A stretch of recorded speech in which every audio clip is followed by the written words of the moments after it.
Mes beaux enfants ont déclaré: nous n'obéissons qu'à nos parents biologiques. Alors j'ai tout annulé. C'était au dîner de Noël, quand Sébastien, 19 ans, s'est levé et a prononcé ces mots avec un sourire moqueur, pendant que sa sœur Camille, 17 ans, applaudissait. Ma femme Patricia est restée silencieuse, sans me défendre. Je me suis levé, j'ai pris mon manteau et je suis sorti de cette maison que je payais depuis 5 ans. Cette nuit-là, depuis mon téléphone, j'annulerai tout. Je m'appelle Charles, 42 ans, ingénieur civil. Durant 5 ans, j'ai été le soutien financier d'une famille qui ne m'a jamais considéré comme l'un des siens. Patricia, ma femme de 40 ans, a 2 enfants de son premier mariage avec François, un musicien raté qui contribue à peine 300 € par mois. Je l'ai rencontrée il y a 6 ans lors d'une conférence. Elle travaillait comme assistante, m'a raconté ses difficultés à élever seule ses enfants. Je sortais d'un divorce sans enfants. Je me sentais seul. L'idée de sauver cette famille me remplissait de sens. Quelle naïveté! Après 1 an de relation, nous nous sommes mariés. Nous avons emménagé dans une maison que j'ai achetée entièrement à mon nom. Mon instinct m'a poussé à refuser de la mettre à nos 2 noms. Dieu merci. J'ai assumé toutes les dépenses. Hypothèque, facture, école privée, sortie. Patricia a quitté son travail 6 mois après notre mariage pour se consacrer à la famille. En réalité, elle allait à la salle de sport et regardait des séries. Les beaux enfants ne m'ont jamais appelé par mon prénom. C'était lui ou le mari de maman. Ils s'adressaient à Patricia qui me transmettait leurs demandes comme une secrétaire. J'ai essayé de gagner leur affection. Match de foot, cours de musique, spectacle scolaire. Sébastien étudiait dans une université privée à 2 500 € par mois. Camille était en terminale avec des projets en stylisme. Je payais tout, espérant qu'un jour il me verrait autrement qu'un distributeur automatique. François apparaissait sporadiquement, les mains vides mais avec des promesses creuses. Les enfants l'adoraient. Patricia le laissait entrer dans ma maison, s'asseoir dans mon salon, manger ma nourriture. C'est leur père. Ils ont besoin de ce lien. Il y a 3 mois, François est réapparu avec une nouvelle petite amie. Les beaux enfants ont couru le recevoir comme un héros, ont passé tout le week-end avec lui. Ils ne m'ont même pas salué en rentrant. Cette nuit-là, j'ai eu ma première vraie dispute avec Patricia. Elle a pleuré, m'a accusé d'être insensible. J'ai fini par m'excuser, comme toujours. 2 semaines plus tard, Sébastien m'a demandé une voiture. Je lui ai acheté une Honda Civic d'occasion pour 8 000 €. Il ne m'a même pas remercié. Je pensais qu'elle serait plus récente. Pour ses 17 ans, Camille a exigé une fête à 8 000 €. Quand j'ai suggéré quelque chose de modeste, elle a fait une crise. J'ai cédé. La fête fut spectaculaire. 80 adolescents, DJ, buffet. François est apparu sans avoir contribué d'un centime. Sébastien l'a présenté comme « mon père ». Moi, personne ne m'a présenté. J'ai passé la soirée contre le mur, ayant payé une fête où j'étais l'invité indésirable. Il y a 1 mois, Patricia a voulu faire le dîner de Noël chez nous avec François. Les enfants l'ont demandé. Je me suis opposé. Après pression familiale, j'ai cédé. 2 heures, pas plus. La nuit de Noël, j'ai dépensé 3 000 €. Dinde, jambon, vin cher, cadeaux généreux, ordinateur pour Sébastien, iPad pour Camille, vêtements de marque, argent liquide. François est arrivé avec des babioles de magasins discount. Les beaux enfants l'ont accueilli avec effusion. Ils m'ont ignoré. Le dîner fut tendu. François monopolisait la conversation avec des anecdotes nostalgiques. J'étais un étranger à ma propre table. Camille est entré dans la cuisine et, sans me regarder, « J'ai besoin que tu me vires 500 €, je pars en voyage. » Un ordre, pas une question. Au salon, François remettait ses cadeaux. Les enfants ont agi comme s'ils recevaient de l'or. « Merci papa, c'est parfait. » Mes cadeaux? Sébastien a à peine regardé l'ordinateur. J'en avais déjà un. Mensonge. Camille a mis l'iPad de côté. Aucun ne m'a remercié. Rose, la mère de Patricia, 68 ans. Comme c'est bien que François soit là. La présence du père biologique est irremplaçable. Elle m'a regardé. Patricia n'a rien dit. Quelque chose en moi s'est brisé. Sébastien s'est levé avec un verre de cidre. Je veux porter un toast pour papa qui a toujours été là pour nous. Il regardait François. Camille et moi avons décidé quelque chose d'important. Nous n'obéissons qu'à nos parents biologiques. Maman et papa sont notre famille. Les autres personnes ici ne sont que circonstancielles. Silence absolu. Tous les regards vers moi. Camille s'est levée, souriante avec malice. Exactement. Ce n'est pas notre père et ne le sera jamais. Nous ne prendrons d'ordre que de maman et papa. Patricia a pâli, mais n'a rien dit. François souriait. Rose a hoché la tête, approuvant. Je suis resté immobile. Puis, avec un calme que je ne connaissais pas, je me suis levé, j'ai plié ma serviette. J'ai regardé Sébastien. Compris? Où vas-tu? A demandé Patricia, faiblement. Dehors, régler des affaires circonstancielles. Je suis sorti, monté dans ma voiture, conduit jusqu'à un café ouvert. Café noir, téléphone sorti. Durant 2 heures, j'ai méthodiquement tout annulé. Carte bancaire de Patricia, Sébastien, Camille, annulée. 3 cartes, 5 000 € de plafond chacune. Transfert de 42 000 € des comptes joints vers mon compte personnel. Carte corporate de Patricia, annulée. Abonnement streaming, annulé. Salle de sport de Patricia, 200 € par mois, annulé. Assurance auto de Sébastien, annulé. Université de Sébastien, paiement arrêté. Lycée de Camille, paiement arrêté. Courriel à mon avocat Maurice. Divorce, protection des biens. SMS à Patricia. Les circonstances ont changé. Nous parlerons demain. Téléphone éteint. Cette nuit-là, hôtel. Pour la première fois en 5 ans, j'ai dormi profondément. Je me suis réveillé libre. 26 décembre, 10 heures. Patricia dans le salon, en pyjama, yeux gonflés. Sébastien et Camille absents. Où étais-tu? À l'hôtel, en train de réfléchir avec clarté. Charles, les enfants ne parlaient pas sérieusement. Ils étaient excités. Tu sais comment sont les adolescents? Je me suis assis, distance maintenue. Patricia, Sébastien a 19 ans, Camille 17. Ce ne sont pas des enfants. Ils ont dit exactement ce qu'ils pensent. Et toi, tu as permis ça? Tu es restée silencieuse pendant qu'ils m'humiliaient. À Noël, devant ta famille. Elle a pleuré. Je suis désolé. J'étais sous le choc. Ce qui m'intéresse, c'est qu'après 5 ans à tout payer, j'ai été déclaré circonstanciel. Et tu ne m'as pas défendu. Que veux-tu que je fasse? Je ne veux plus rien de vous. Hier soir, j'ai tout annulé. Carte bancaire, compte joint, abonnement, assurance auto, université, lycée. Incrédulité. Quoi? Tu es fou? Sébastien est au milieu de son semestre, Camille doit avoir son bac. Ils peuvent demander de l'aide à leur père biologique, celui qu'ils obéissent tant. François n'a pas d'argent? Ce n'est pas mon problème. Je ne suis que circonstanciel. Les personnes circonstancielles n'ont pas d'obligation permanente. Sébastien est descendu. Maman, ma carte ne fonctionne pas? Je l'ai annulée. Quoi? Pourquoi? Seuls les parents biologiques sont responsables de leurs enfants. Tu l'as dit hier. Tu n'obéis qu'à eux. Parfait. Alors eux seuls doivent t'entretenir. Confusion, puis colère. C'est ridicule. François est ton père. Qu'il paie ton université, ta voiture, ton téléphone, ton toit. C'est aussi mon toit. Cette maison est à mon nom, uniquement. Ta mère n'est pas copropriétaire. Vous vivez ici parce que je le permets. Patricia, Charles, ça suffit? Non. Sébastien reste. Appelle Camille aussi. Je veux que tout s'écoute. Minutes plus tard, les deux sur le canapé, inquiets. Hier, vous avez déclaré que vous n'obéissez qu'à vos parents biologiques, que je suis circonstanciel. J'accepte. En tant que personne circonstancielle, je retire tout soutien économique. Camille, voix stridente. Tu ne peux pas. Maman est ta femme. Mes responsabilités sont envers mon épouse, pas envers des beaux enfants adultes qui me méprisent. Patricia peut travailler. Sébastien, c'est de la vengeance. C'est accepter les termes que vous avez établis. Vous voulez que seuls vos parents biologiques aient cette autorité? Alors seuls eux doivent vous entretenir. C'est logique, non? Silence. Patricia, voix tremblante. Charles, les enfants vont s'excuser, n'est-ce pas? Sébastien et Camille se sont regardés.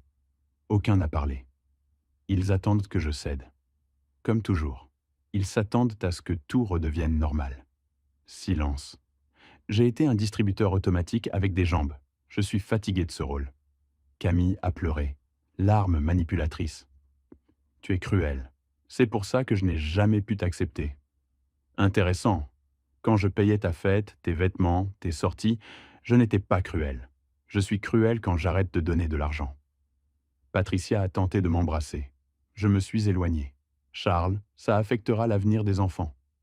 Ils peuvent demander de l'aide à François, ou travailler, ou demander des bourses, ou faire ce que des millions font. Sébastien paniquait. François n'a pas d'argent. Comment il va nous entretenir?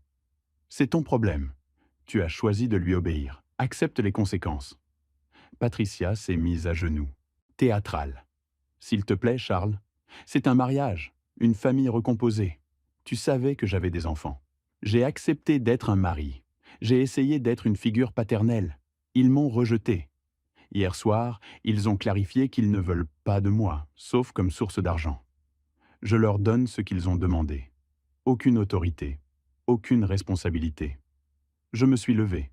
Patricia m'a attrapé le bras. Où vas-tu? Travailler. Certains ont de vrais emplois.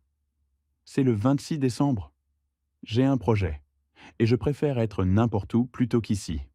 Je suis sorti, ignorant les cris. J'ai conduit sans but, me suis arrêté dans un parc. La réalité m'a frappé. 5 ans à essayer de gagner l'amour d'une famille qui ne m'a jamais voulu. Des centaines de milliers d'euros dépensés pour des gens qui me voyaient comme une ressource, pas un être humain. Mon téléphone sonnait. Patricia, encore et encore. Message de Sébastien. Nous devons parler comme des adultes. Camille. S'il te plaît, ne fais pas ça. Je suis désolé. Tous désespérés. Aucun sincère. Ce qu'ils voulaient vraiment. Redonne-nous de l'argent. J'ai ignoré tout. Appelé mon avocat Maurice. Charles, tout va bien? C'est un jour férié. J'ai besoin de te voir. Demain. Divorce. Protection de mes biens. Pause. Tu es sûr? Tu avais l'air heureux. J'étais aveugle. Maintenant, je vois clair. Viens à 9 heures. Prépare documents, liste d'actifs. Charles, je suis désolé. Le difficile, c'était de vivre ça pendant 5 ans. Ça, c'est la libération. Cette nuit, hôtel, room service, film, silence. Personne ne demandait d'argent, ne m'ignorait, ne me faisait sentir invisible.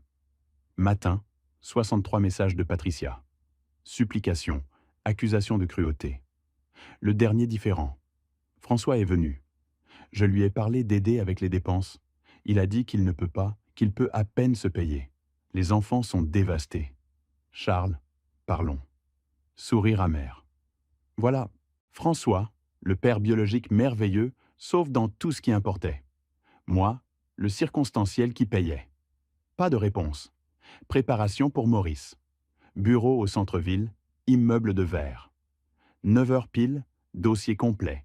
Titre de propriété, relevé bancaire, reçu de 5 ans, capture d'écran de demande d'argent constante. Maurice, 50 ans, tempe grise, regard perspicace. 2 heures d'examen méticuleux. Sifflement, hochement de tête incrédule. Charles.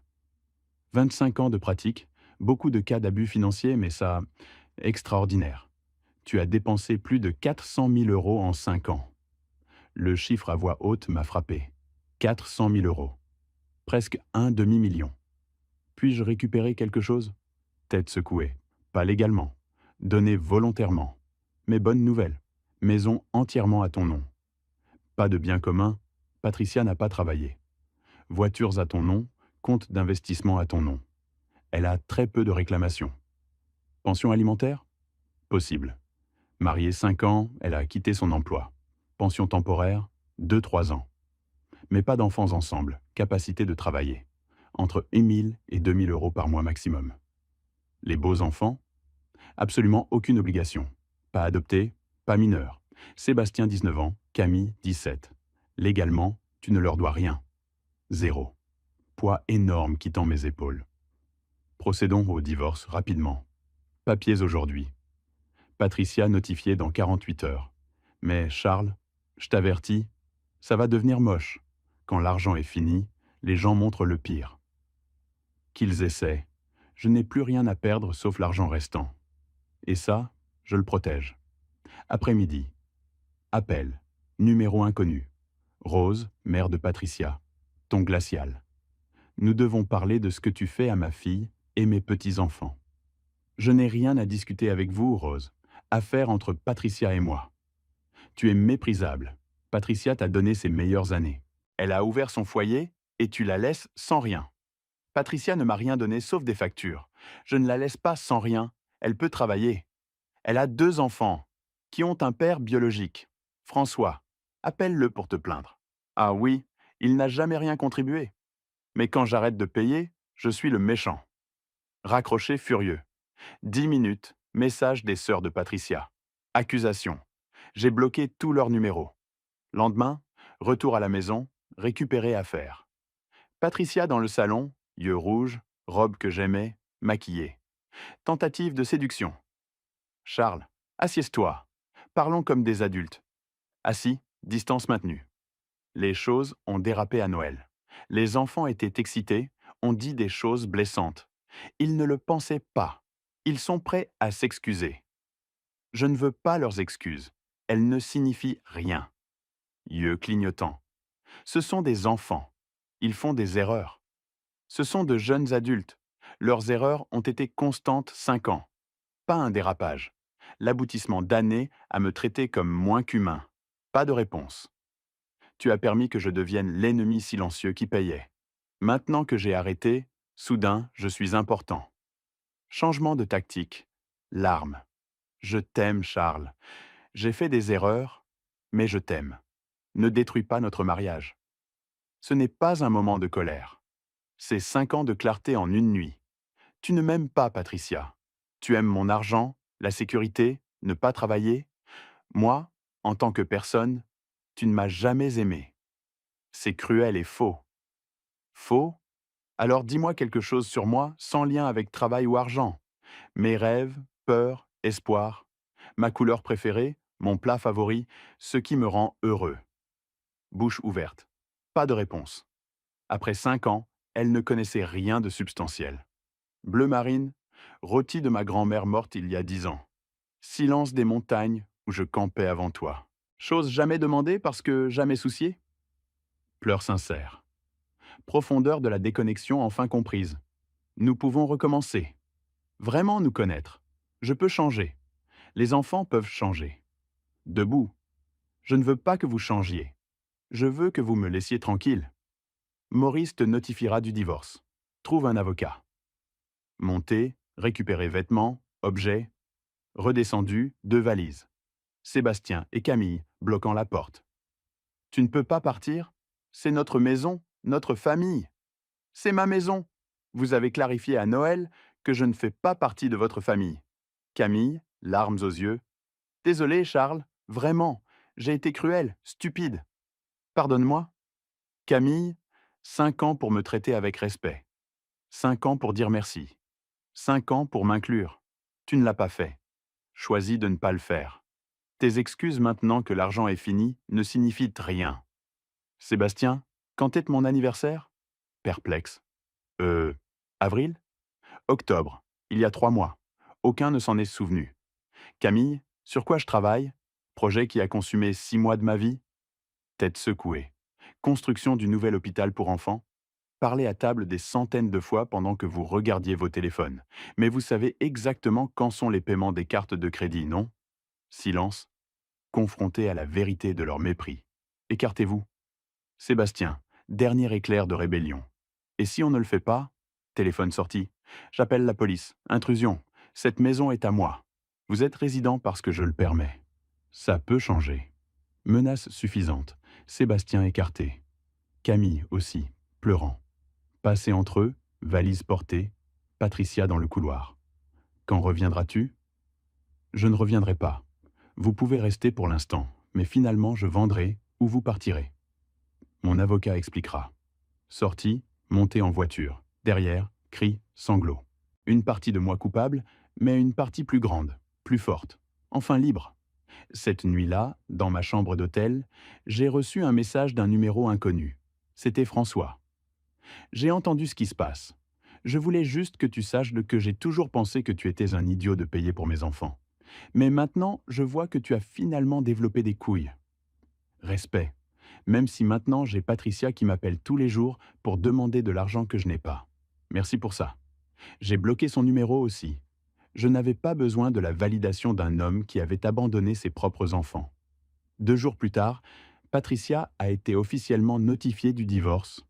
Maurice m'a appelé pour m'informer qu'elle avait embauché un avocat et qu'il demandait une pension alimentaire de 4 000 € par mois, la moitié de la valeur de la maison, et que je couvre les frais d'entretien des beaux-enfants jusqu'à ce qu'ils finissent leurs études. C'est ridicule, a expliqué Maurice. Aucun juge n'accordera ça, mais ils vont se battre. Qu'ils se battent, ai-je répondu. Moi aussi, je me battrai. Et j'ai quelque chose qu'ils n'ont pas. La documentation de tout.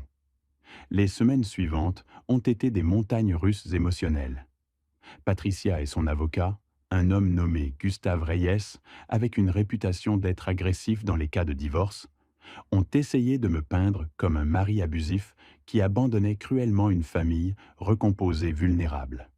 La première audience a été brutale. Gustave a présenté un tableau de Patricia comme une mère dévouée, qui avait sacrifié sa carrière pour s'occuper du foyer, seulement pour être abandonnée cruellement quand ses enfants ont commis une simple erreur adolescente. Ma cliente, a déclaré Gustave avec un dramatisme répété, a fait confiance à M. Charles. Elle a quitté son emploi parce qu'il a insisté pour qu'elle se consacre au foyer. Maintenant, après 5 ans, il l'abandonne sans ressources, la laissant avec 2 enfants à entretenir. Maurice s'est levé calmement. Votre honneur, permettez-moi de présenter des preuves qui contredisent complètement ce récit. Il a commencé à montrer les documents que nous avions préparés méticuleusement. Relevés de comptes montrant d'énormes transferts mensuels, reçus de paiements d'université, lycées, vêtements de créateurs, fêtes extravagantes, captures d'écran de conversation où Patricia, Sébastien et Camille me demandaient constamment de l'argent sans un seul remerciement. Mais la pièce de résistance a été la vidéo. Il s'avère que ma famille avait une caméra de sécurité dans le salon qui enregistrait automatiquement pendant les grandes réunions. Et elle avait enregistré tout le dîner de Noël. La juge, une femme d'une 50aine d'années, appelée magistrate Hélène Vargas, a regardé la vidéo en silence.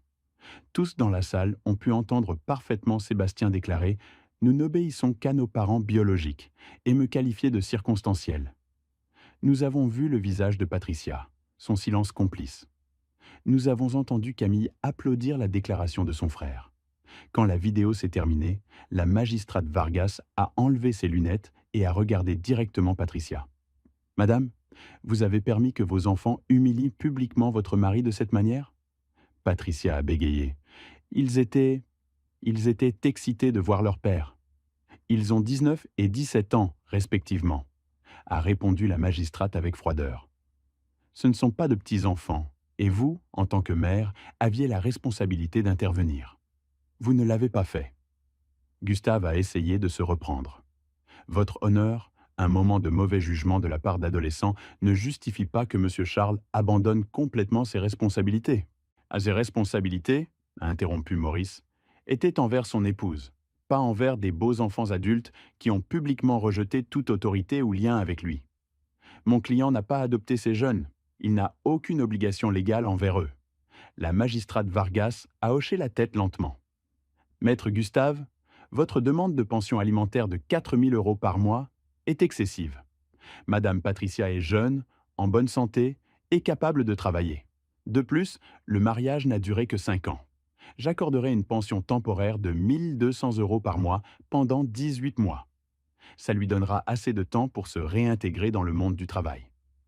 Quant aux beaux enfants, M. Charles n'a aucune obligation légale envers eux. Affaire close sur cet aspect. Patricia a sangloté bruyamment. Gustave avait l'air frustré.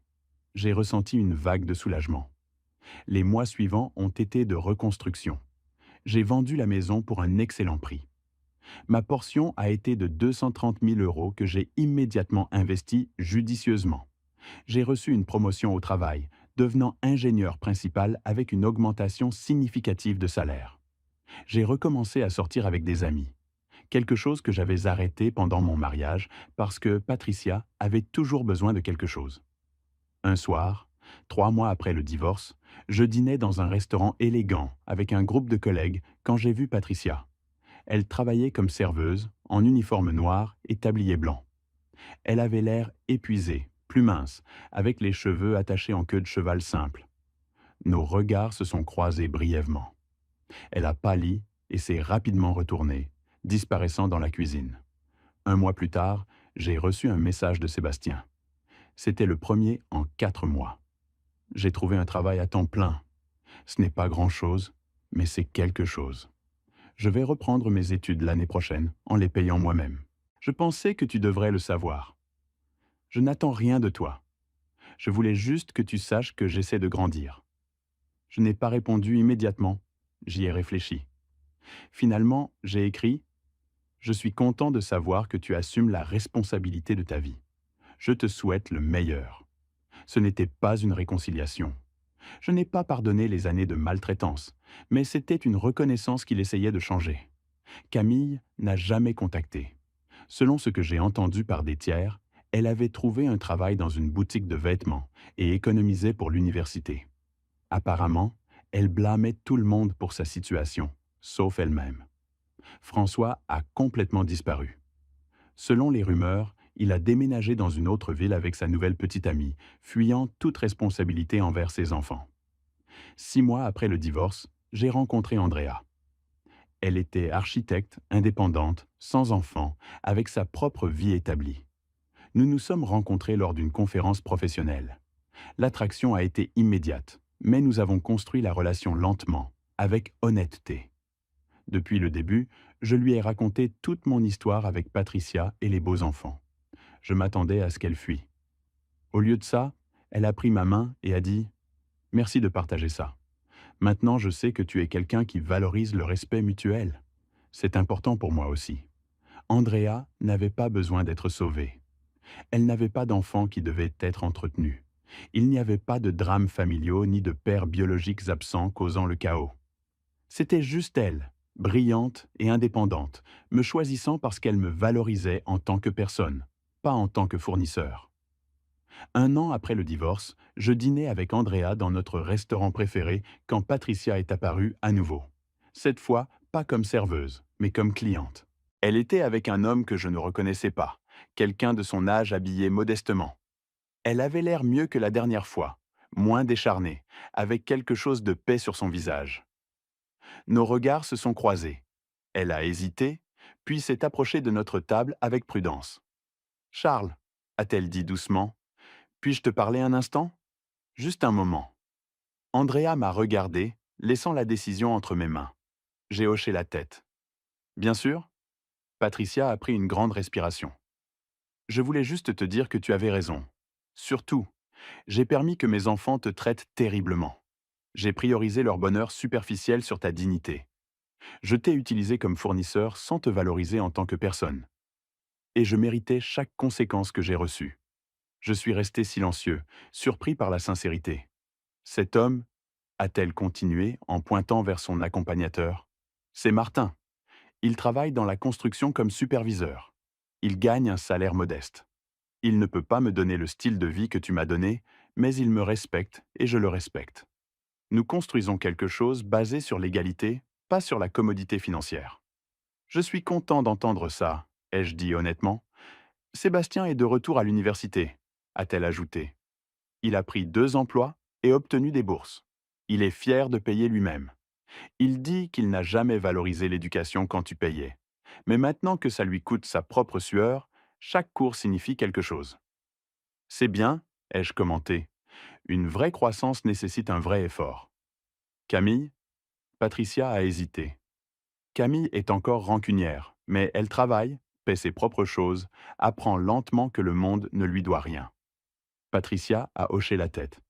Je voulais juste que tu saches que je suis profondément désolé. Je n'attends pas de pardon. J'avais juste besoin de le dire. Et une belle vie, Charles. Tu le mérites. Elle s'est éloignée avant que je puisse répondre. Elle est retournée à sa table avec Martin, qui l'a accueillie avec un sourire chaleureux. Andrea a pris ma main au-dessus de la table. « Tu vas bien ?» Je vais parfaitement bien, ai-je répondu honnêtement. Pour la première fois depuis longtemps, je suis exactement là où je dois être. 3 ans après ce fatidique dîner de Noël, ma vie était méconnaissable comparée à ce qu'elle avait été. Andrea et moi nous sommes mariés dans une cérémonie intime, entourés de personnes qui nous aimaient sincèrement tous les deux.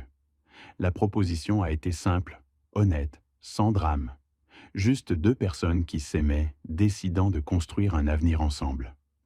Je n'ai pas invité Patricia ni les beaux-enfants. Ce chapitre de ma vie était fermé. Nous avons acheté une maison ensemble, plus petite que celle que j'avais partagée avec Patricia, mais infiniment plus chaleureuse. Chaque meuble, chaque décision, chaque moment était partagé entre deux personnes qui se respectaient mutuellement. Nous divisions les dépenses équitablement selon nos revenus. Elle n'attendait jamais que je paie tout simplement parce que j'étais l'homme. Je n'attendais jamais qu'elle sacrifie sa carrière pour prendre soin de moi. Nous avons eu un fils, Daniel, qui est arrivé quand j'avais 46 ans. Être père à cet âge, avec la maturité et l'expérience que j'avais, était complètement différent d'essayer d'être une figure paternelle pour des beaux enfants qui me rejetaient. Avec Daniel, chaque moment était apprécié, chaque sacrifice était récompensé par un amour authentique. Ma carrière a prospéré sans le poids constant d'entretenir une famille ingrate. Je suis devenu associé du cabinet d'ingénierie, doublant mes revenus. Mais plus important que l'argent, c'était la paix mentale. Plus de demandes constantes d'argent, plus de culpabilité pour établir des limites, plus de marcher sur des œufs dans ma propre maison. De temps en temps, je recevais des nouvelles de Patricia et des beaux enfants à travers des connaissances mutuelles. Sébastien a obtenu son diplôme de l'université 4 ans après ce qui était prévu, travaillant à temps plein tout en étudiant à temps partiel. Selon ce que j'ai entendu, l'effort lui a donné une vraie perspective. Il a trouvé un bon travail en marketing et construisait sa vie indépendante. Camille a pris un chemin plus difficile. Elle a passé des années dans des emplois de bas niveau, rancunière envers tous, blâmant le monde pour sa situation. Finalement, elle a eu une crise quand un patron lui a dit exactement ce qu'elle devait entendre. Le monde ne te doit rien. Arrête d'agir comme une victime et deviens la protagoniste de ta propre vie. Elle est retournée aux études à 23 ans, cette fois dans une université publique avec des bourses qu'elle avait gagnées par un véritable effort. Patricia s'est mariée avec Martin 2 ans après notre divorce. Le mariage a été petit, modeste. Selon les photos que j'ai vues accidentellement sur les réseaux sociaux, elle avait l'air sincèrement heureuse. Pas le bonheur superficiel d'avoir des choses chères, mais le bonheur profond d'être valorisé pour qui on est. J'ai reçu un message de Patricia au 4e anniversaire de Daniel. C'était une photo d'elle, Martin et ses 2 enfants maintenant adultes, tous ensemble lors d'un barbecue modeste. Le message disait « J'ai vu sur les réseaux sociaux que tu as eu un fils. Félicitations Charles. J'espère que tu expérimentes avec lui la vraie famille que nous ne t'avons jamais donnée. Tu le mérites. » Je lui ai répondu simplement « Merci Patricia. Je suis content que tu aies trouvé ton chemin aussi. » Il n'y avait pas d'amertume, pas de ressentiment. Juste deux personnes qui avaient partagé un chapitre difficile, toutes deux maintenant dans de meilleurs endroits. Un jour, quand Daniel avait 5 ans, nous étions au parc. En l'observant jouer, j'ai senti une main sur mon épaule. Je me suis retourné pour trouver Sébastien, maintenant âgé de 27 ans, ayant l'air mature en costume de bureau. « Charles, a-t-il dit d'une voix incertaine, j'espère que c'est bien que je m'approche. Je t'ai vu de l'autre côté du parc et je voulais parler. Juste un moment. Vas-y, ai-je dit prudemment. Sébastien a regardé vers Daniel jouant. Il est magnifique. Ton fils te ressemble. Merci. Je voulais te dire quelque chose que j'ai eu besoin de dire pendant des années, a-t-il continué. J'ai été un idiot. Non, pire que ça. J'ai été cruel, ingrat et fondamentalement injuste envers toi. Tu as accepté une famille recomposée complète. Tu nous as tout donné. Tu as demandé seulement un respect basique en retour, et je t'ai traité comme si tu étais invisible, sauf quand j'avais besoin de quelque chose de toi. Sébastien. Non, s'il te plaît, laisse-moi finir, m'a-t-il interrompu. Pendant des années, j'ai blâmé tout le monde sauf moi-même. Mais la vérité, c'est que j'ai pris chaque décision qui m'a conduit à t'humilier cette nuit de Noël. J'ai choisi d'adorer un père qui n'a jamais été présent, tout en méprisant l'homme qui payait chaque aspect de ma vie, et j'ai mérité chaque conséquence que j'ai reçue. Je suis resté silencieux, le laissant continuer. Devoir quitter l'université a été dévastateur, a-t-il admis. Travailler dans des emplois horribles pendant que mes amis poursuivaient leur vie facile a été humiliant. Mais c'était nécessaire parce que, pour la première fois de ma vie, j'ai dû gagner les choses.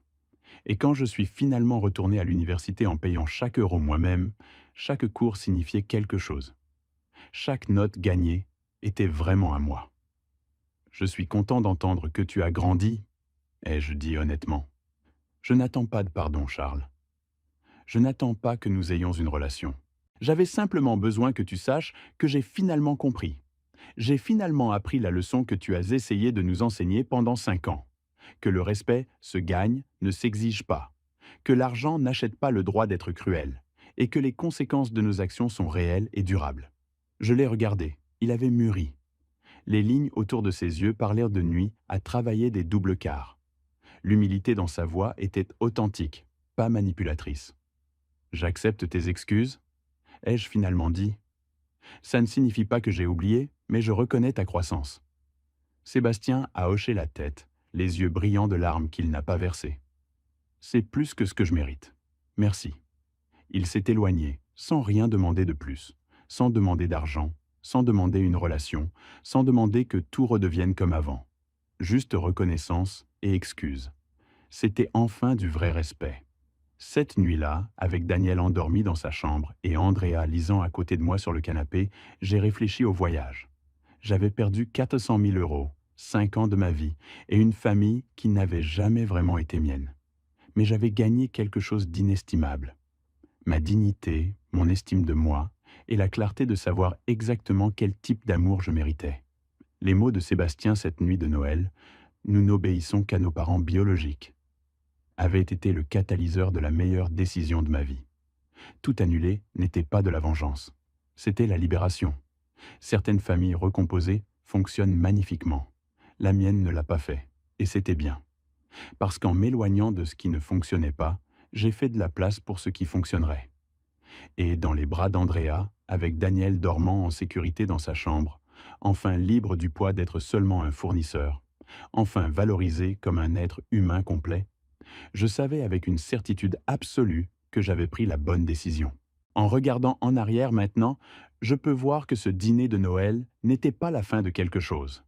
C'était le début de tout ce qui comptait vraiment. Merci d'avoir écouté mon histoire. Si elle t'a touché, laisse un like, écris en commentaire ce qui t'a le plus parlé et abonne-toi à la chaîne. Beaucoup d'autres histoires arrivent. Ce n'est pas la fin de la mienne, c'est seulement le début de quelque chose de meilleur.